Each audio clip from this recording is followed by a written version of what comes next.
প্রবাসীদের ভোটাধিকার প্রয়োগ এটা হচ্ছে একটা মানে প্রাইম কনসার্ন। আগামী নির্বাচন নিয়ে সবাই কথা বলে, প্রবাসীদেরও কনসার্ন আছে। মোর দেন 10 মিলিয়ন পিপল দেশের বাইরে আছে, 1 কোটির বেশি অধিক আমাদের প্রবাসীরা আছে। আমাদের দেশে যদি 12 কোটি ভোটার থাকে, তার মধ্যে যারা প্রবাসী তারা কিন্তু সবাই অনেকেই ভোটার আছে।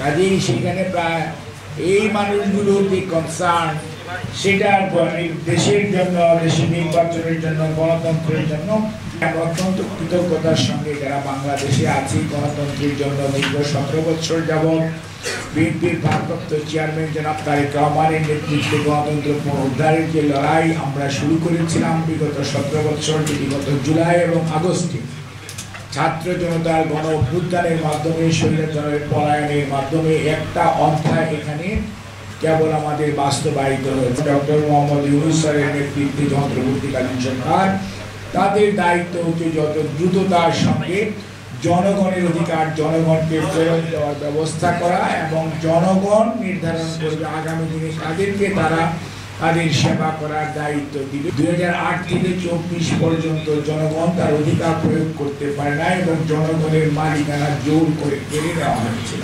বিভিন্ন পর্যায়ে আমাদের অনেক নেতা কর্মী গুম হয়েছে, সাধারণ মানুষ গুম হয়েছে, শহীদ হয়েছে। ছাত্র জনতা সেই আবু সাইদ বলেন, মুগ্ধ বলেন, এনাদের সবার আত্মত্যাগের মাধ্যমেই কিন্তু আজকের এই অবস্থা আমরা নির্বিঘ্নে কথা বলতে পারছি। বাংলাদেশ জাতীয়তাবাদী দলের প্রতিষ্ঠাতা শহীদ রাষ্ট্রপতি জিয়াউর রহমান, স্বাধীনতার ঘোষক, ওনার অবদানকে আজকে স্বীকার করতে হবে। স্বাধীনতার ঘোষণা দিয়ে বসে থাকেননি, লড়াই করেছেন, যুদ্ধ করেছেন, কিন্তু দেশ পুনর্গঠনে যখন এসছেন আজকের যে রেমিটেন্স, আজকে যে কথা বলেন আমরা বিদেশে আছি, বিদেশে কাজ করার সুবিধা, এখানে যারা অনেক দিন পূর্ব থেকে অর্থাৎ দীর্ঘদিন যাবৎ বিদেশে আছেন তারা সবাই জানেন এই সুযোগ সৃষ্টির পিছনে সবচেয়ে বড় অবদান শহীদ রাষ্ট্রপতি জিয়াউর রহমানের। প্রত্যেক মাসে $2 বিলিয়ন আপনার রেমিটেন্স আসছে, আলহামদুলিল্লাহ।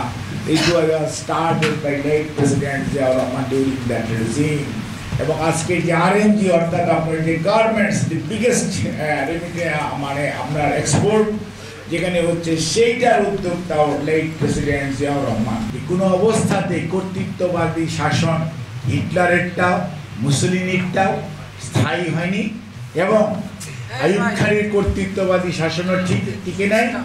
এখানেও যে অবস্থা বা আমাদের দেশেও যারা স্বৈরাচারী ছিল তারাও প্রলম্বিত করতে পারে নাই।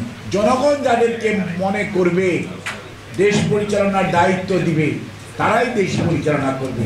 জনগণ বিশৃঙ্খলা চায় না, জনগণ চায় নির্ধারিত একটি সময়ের মধ্যে আপনার একটা নির্বাচনের রোডম্যাপ দেন। যখন বাংলাদেশে 18 কোটি মানুষ ঐক্যবদ্ধভাবে আপনাদের পেছনে থাকবে তখনই আপনি শক্তিশালী। কোনো অবস্থাতেই অনির্বাচিত সরকার নিজেকে খুব শক্তিশালী ভাবার কোনো কারণ নেই। বিএনপির দাবি হচ্ছে যে প্রবাসীদের ভোটাধিকার আদায় করা, এটা বিএনপির দাবির মধ্যে একটা। এখন কথা আসছে প্রবাসীদের এই ভোটাধিকারটা কিভাবে হবে। এটা কেউ বলছে পোস্টাল ব্যালটে হবে, কেউ বলছে অনলাইনে হবে, কেউ বলছে প্রক্সি ভোটে হবে, অর্থাৎ মাইক্রো লেভেলে আলোচনা কি পদ্ধতিতে হবে।